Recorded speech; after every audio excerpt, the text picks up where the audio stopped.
Did you know that there are 4 AI app builders that can build dedicated Android and iOS apps without writing a single line of code? I tested all 4 and these are my findings. Okay, let's start off with Rourke. So Rourke is insane because you can literally be building your app literally from your phone. You can literally be sitting on your couch, phone in hand, no computer needed or IDE needed to be building your app. You just chat with it. It could be like, I want a button here on the home screen, make it blue. I want a login screen to my app, and it'll literally build it while you watch on your phone, which is amazing as well. Pricing wise, it's around about $25 a month for around about 100 messages, or $50 a month for 250 messages.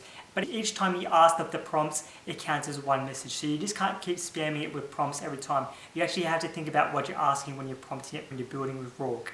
What I actually like is that it actually genuinely works on your phone, and there are actual real apps on the App Store that are built with Rourke so that you can download right away to sample size as well. And it's laser focused on mobile focused first and trying to do everything else as well. The catch is that the messages are limited, so you do need to plan and you can't just throw random ideas away at it. So it's best for if you're always on the go and you want to build a mobile app first only, Rourke is your move to go. Next what we have is Bloom. So Bloom is backed up by Y Combinator, which really caught my attention because what really surprised me was how generous the free tier plan is. Because you literally get 700 credits a month for free, but unfortunately your projects are public and you cannot download the source code. But for testing, this is huge. The paid plan started around about $20 a month and you get private projects and access to more credits. At $50 a month, you've got GitHub syncing and early access to new features.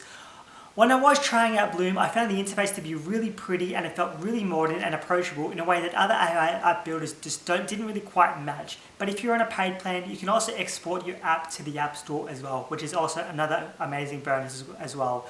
The only minor disadvantage with Bloom is that it's a bit newer, so there aren't really as many proven case study success stories with Bloom, but the backing with Y Combinator is solid and the execution is really clear. So it's best for if you're really just starting out and you want something that looks really good and it doesn't cost anything up front, start with Bloom. So the next AI app builder that we have is a tool called Emergent. So Emergent's angle is different because it literally allows you to build a web app and a mobile app from the same code base. So basically it creates the web app version first, and then it wraps it around Android and iOS. We're using a thing called Capacitor, which I've also used in the past as well. One click and you've got all 3 platforms covered. The free tier comes with 10 credits a month. $20 gets you around about 100 credits a month, and if you're an agency doing high volume, it comes with a $200 a month pricing plan. The AI that I felt in Emergent was a lot more magnetic, so if you give it one prompt, it handles multiple steps on its own, which is really amazing to see as well. The technical caveat with Emergent is that it is wrapping up your mobile app in a web app, so it's not going to be pure native code. But for 90% of apps, this really doesn't matter unless you're a purist, you'll notice.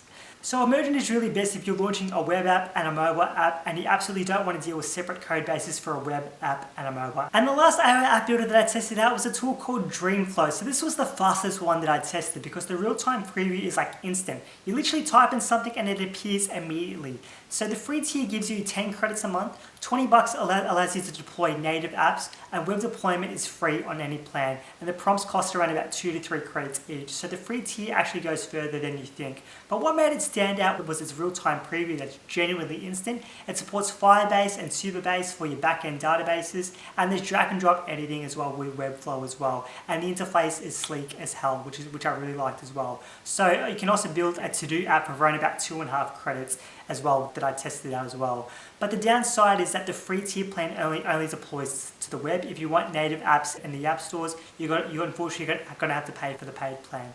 So it's best for you if the speed really matters for you, especially when you're developing like really fast, or you want to use Firebase or a Superbase backend database in your mobile app, or you just want the smoothest app building experience with any of these AI app builders for mobile. So let me break this down practically for you guys for everything we've covered in today's video.